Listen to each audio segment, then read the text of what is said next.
न छिन्दन्ति शस्त्राणि नैनं दहति पावका न चैनं क्लेहयन्त्यापो न शोषयति मारुतः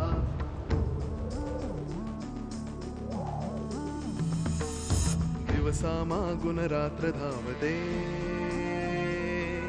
सकाळ संध्याकाळ सूत्रधार जो या साऱ्याचा नावतयाचे काय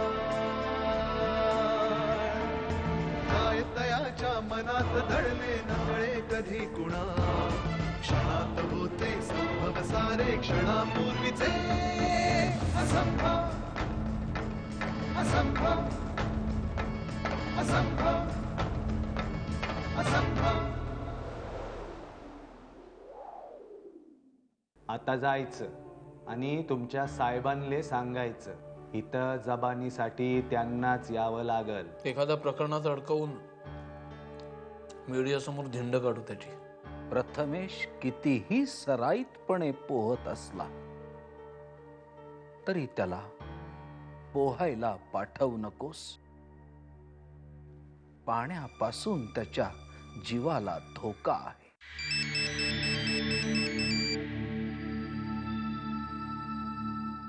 ज्ञानेश्वर माऊली, ज्ञानोबा माऊली, आज भक्ताला परमेश्वराची आठवण झाली म्हणायच्या. पूजा करायची आहे. म्हणजे परमेश्वर, तू काहीही करशील आणि आम्ही फक्त बघत राहू असं समजायचं नाही बरं का. मी काय केलं हे तरी सांगशील का? प्रियाचा पाठलाग केलास ना तू? प्रियाचा पाठलाग मी केला? मग काय तिला भास होता तसं म्हणायचंय तुला? चंदू, प्रिया शास्त्र्यांची मुलगी आहे, तुझी सख्खी बहीण आहे आणि मी तुझ्या बहिणीला असं काही करेन असं वाटतंय तुला? हा? अरे परमेश्वर दिसतोय तसा नाहीये. मग तिकडे काय माऊलीच्या दर्शनाला गेला होतास तू? अरे मला प्रिया तिथे दिसली. मला तिला एवढंच विचारायचं होतं की विक्रांत बद्दल काही माहिती आहे का. बस मी तिला विचारणार इतक्यात ती माझ्या नजरे आड झाली. बस इतकंच. आणि काय? आणि यावर माझा विश्वास बसेल असं तुला वाटतंय? बोल, कुणाची शपथ घेऊ? ही शक्ती बिप्तेची नाटकं माझ्यासमोर नाही करायची ना परमेश्वर. तुला एकदाच आणि शेवटचं सांगतो, प्रिया बहीण आहे माझी. आणि परत असं काही घडलं ना तर? तू मला धमकी देतोयस? धमकी नाहीये, पण मला काय म्हणायचं ते समजलं असेलच तुला. चंदू शास्त्री,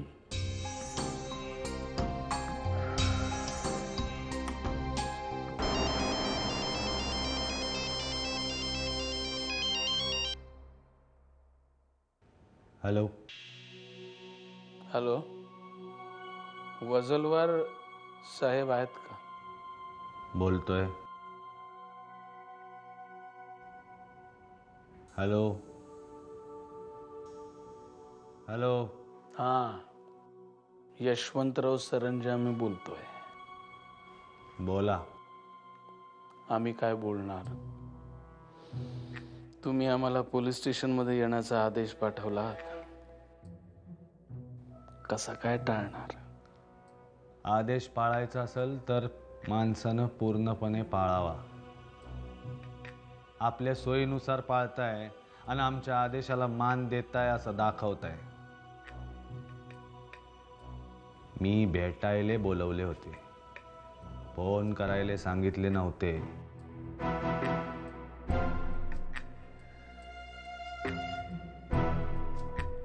वजलवार साहेब, पोरगं माझं हरवलंय. कुठं गेलंय पत्ता नाही. कधी परत येईल माहित नाही. रोज वाटतं आज येईल, आत्ता येईल, आज येईल, आत्ता येईल. मनाची अवस्था काय सांगू. आणि तुम्ही मला जबानीला बोलवताय. अहो कोण म्हणले? आम्ही तुम्हाला सांत्वन करायला बोलवले होते इथं. तुमच्या पोट्ट्याची केस आहे हो आमच्याकडे. आम्हाला बी हृदय आहे. आणि पोलीस स्टेशन तुम्हाला नवीन कुठं आहे हो? घरासारखंच तर आहे. तुमच्या मुलासारखा असलेला विक्रांत होता ना इथं आधी. तुमच्याविषयी एवढं ऐकलंय, म्हटलं तुम्हाला भेटूनच घ्यावं. काही गोष्टी फोनवर होत नसत्या. तेव्हा ठेवा फोन आणि या.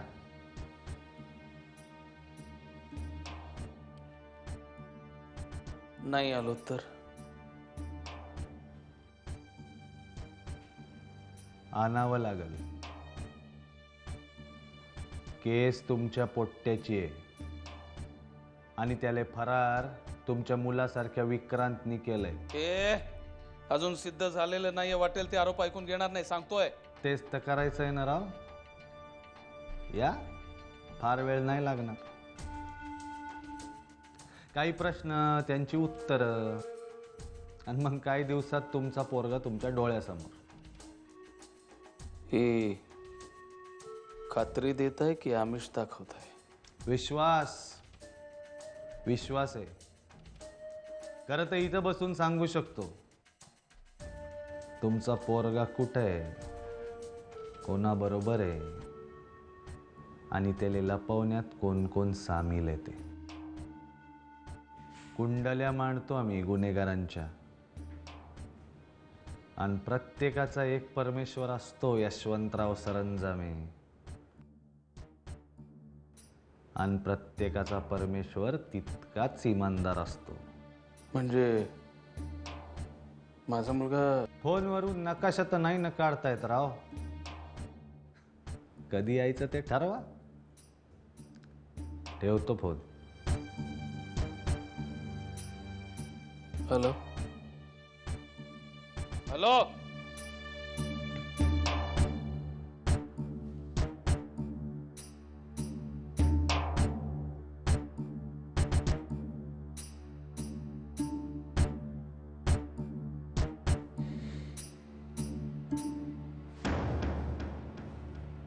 हॅलो परमेश्वर.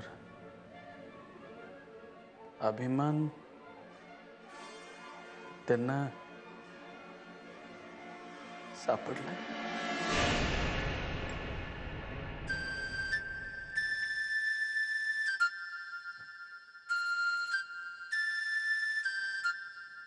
ते बिस्किट दे इकडे. दे दे.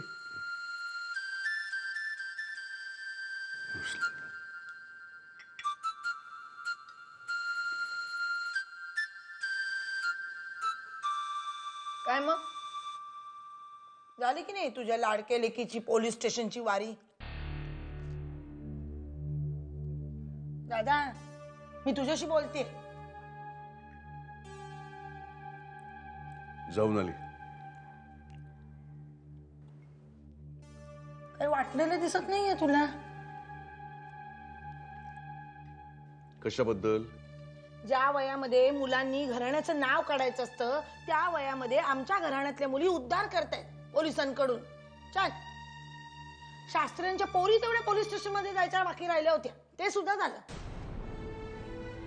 उद्या बेड्या ठोकल्या आणि चार चौघात नाक कापलं म्हणजे कळेल तुला. काय बोलतेस कुसुम ते?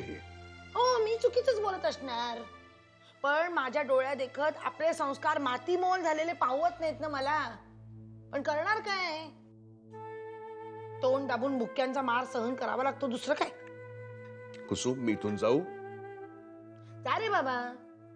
तू माझं बोलणं गंभीरपणे ऐकून घेणार आहेस का? नाही ना. तुम्हाला माहितीये मी बडबडेन बडबडेन गप्प बसेन. दादा, तू आता बाहेर जातोयस ना क्लासमध्ये, तर येताना ना चिकटपट्टी घेऊन ये अशी मोठीशी. ती मी अशी इथे तोंडाला लावते आणि गप्पा बसते, म्हणजे घरात माझ्यामुळे अगदी शांततेचा भंग वगैरे नको व्हायला. तुला प्रियाचं काय प्रॉब्लेम आहे का कुसुम? अय्या, अरे म्हणजे आता त्या प्रियाच्या मित्रामुळे प्रियाला पोलीस स्टेशन मध्ये बोलवलं. पोलीस चौकशी करतायत तिची. आणि तिच्या मागोमाग एक कोणतरी घरापर्यंत येत आहे. ही रंग उधळत फिरतीये घराच्या बाहेर आणि तू म्हणतोस काही प्रॉब्लेम नाहीये. मी जरा बोलू? शांतपणे ऐकणार आहेस? आपल्या कानावरती ज्या काही गोष्टी पडतात ना त्याचा अर्थ आपल्या सोयीप्रमाणे लावणं थांबव. पुरे झालं आता. प्रियाला फक्त पोलीस स्टेशनवर चौकशीसाठी बोलवलं होतं. तिला अटक केली नव्हती. कळलं? आणि यामध्ये प्रियांनी ना कुणाचं नाक कापले ना त्यांनी कुठले गुण उधळले.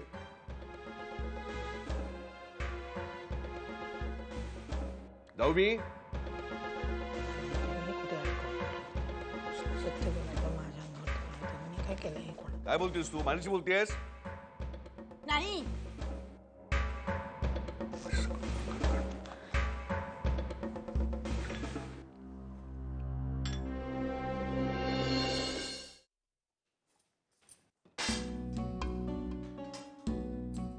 वंस, हो काय झालं?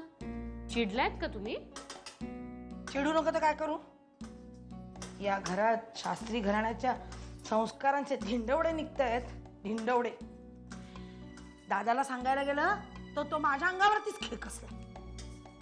कोणी काढले धिंडवडे? तुझ्या लेकीनं ग. काय? मग पोलीस स्टेशनवरती चौकशीला बोलवलं होती ना तिला. हेच संस्कार आहेत का आता? नको त्या लोकांची मैत्री करायची. मग बघा आपल्या कर्माची फळ.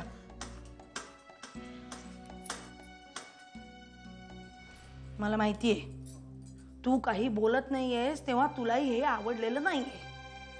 पण मी तुला सांगते वहिनी, मला सुद्धा हे अजिबात आवडलेलं नाही. मला हे अजिबात पटलेलं नाहीये. बघ तुम्ही जे बोलताय ना ते मला अजिबात पटलेलं नाही. काय? हो. नाही वहिनी, एक दिवस घरात पोलीस येतील खुनाचा पहिला संशयित म्हणून पकडायला. वंसव काय बोलताय? तुमच्या जिभेला काही हाड? शाप नाही देते मी, भाकीत वर्तवतीये. बस बस बस झालं आता, पुरे. मगासपासून शास्त्री घराण्याच्या संस्कारांचे धिंडवडे म्हणून प्रियाकडे बोट दाखवताय तुम्ही. शास्त्र्यांच्या घरामध्ये कुणा बाबा बिबाला बोलवून अंधश्रद्धेने पूजेचा घाट यापूर्वी कुणी घातला नव्हता. तेव्हा कुठे गेले होते हो शास्त्री घराण्याचे संस्कार? वाटलंच मला की सुई माझ्याकडे कशी आली नाही ते. जाऊ दे, चुकलं बाई, चुकलं माझं. झालं समाधान. हो. जाऊ दे ना. आता पोलीस येऊ देत नाही तर अगदी सैन्य येऊ देत. मला काय करायचंय? तुम्ही तुमच्या पोरीला पाठीशी घालणारच. मला एक अक्षरही बोलायचं नाही. तेच बरोबर. यांच्या हातात सुरी द्यायला नको.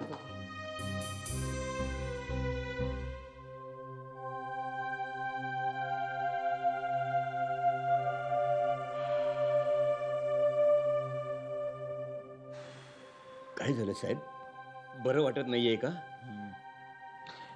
सकाळपासून थोडंसं अस्वस्थ वाटतंय.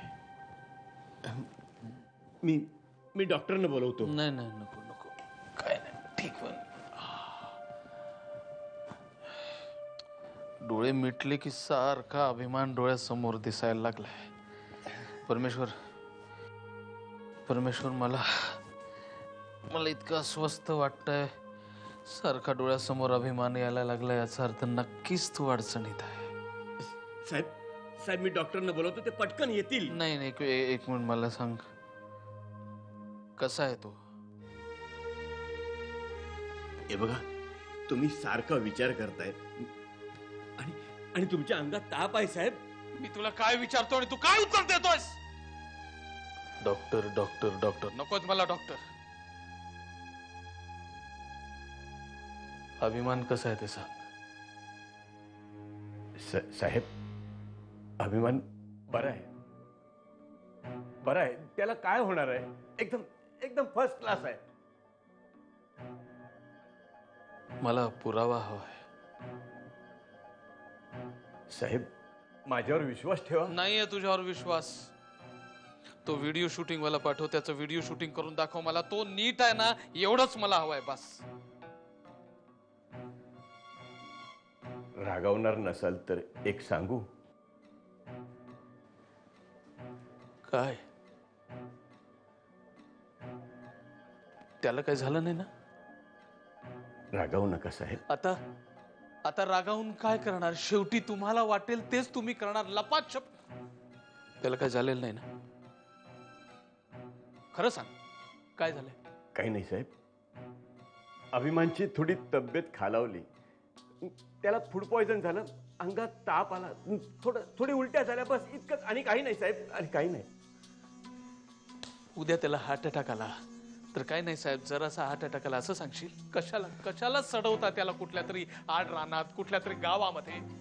साहेब आपल्याकडे दुसरा पर्याय नाहीये. शोधण्याचा प्रयत्न केलाय कधी? त्या विक्रांतने आपला एक मार्ग सांगितला, गेले आपले सगळे त्याच्यावर. खड्ड्यात गेला विक्रांतचा प्लॅन. खड्ड्यात गेलं सगळं. थांबवा आता हे सगळं. अभिमानला मुंबईत बोलावून घ्या. फॉरेन कंट्री मध्ये राहिलेला आहे माझा मुलगा, मुंबईत राहिलेला आहे. आता कुठल्या तरी आड गावामध्ये माळ रानावर आयाळ गळालेल्या सिंहासारखा जगतोय, पोलिसांची नजर चुकवून. यशवंतराव सरंजामेचा मुलगा माझाच जगलाय तो. आता काय वाटत असेल त्याला? कुठल्या तरी छटाक पोलिसांपासून आपला बाप आपल्याला वाचवू शकत नाही. साहेब हे सगळं तुम्हाला वाटतंय साहेब? हेच खरं आहे, हेच खरं आहे.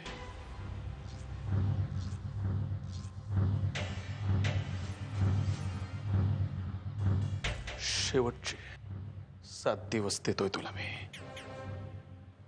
7 दिवसात ती पोरगी शोधून काढा आणि माझा पोरगा मला सोपवून द्या. काय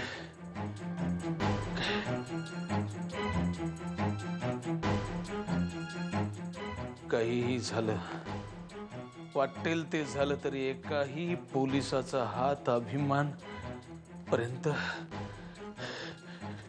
पोचू देणार नाही.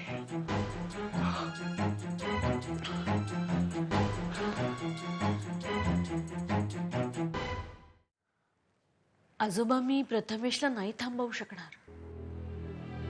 म्हणजे एखाद दिवशी ठीक आहे आजोबा, पण त्याला तर इतका इंटरेस्ट निर्माण झालाय पोहण्यात की मी कसं समजावून सांगू त्याला की त्याच्या जीवाला धोका आहे, तू पोहायला जाऊ नकोस. आजोबा, आणि प्रथमेशच्या जीवाला पाण्यापासून धोका आहे म्हणजे नेमकं काय?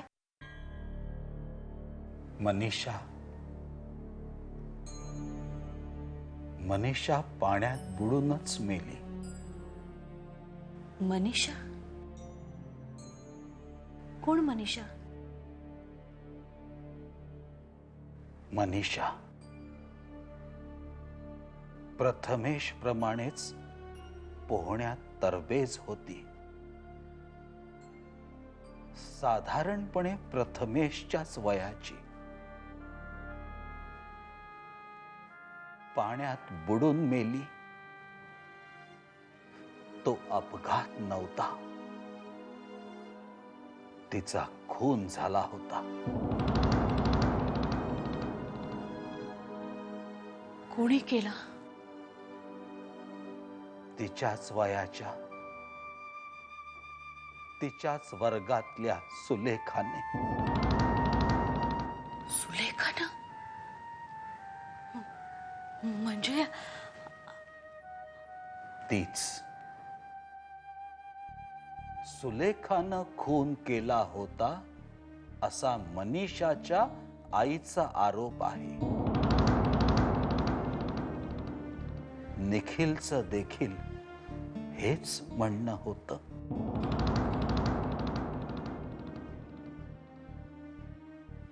पण आजोबा, म्हणजे त्याच्याशी प्रथमेशचा काय संबंध? राधा,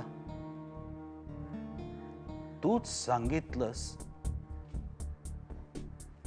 आधी प्रथमेश पाण्याला खूप घाबरायचा. हो. चित्रामधलं पाणी पाहून देखील घाबरायचा. हो आजोबा. पण आता तोच प्रथमेश अचानकपणे सराईतासारखा पोहू लागला. तुम्हाला नेमकं काय म्हणायचंय आजोबा? असा संकेत आहे.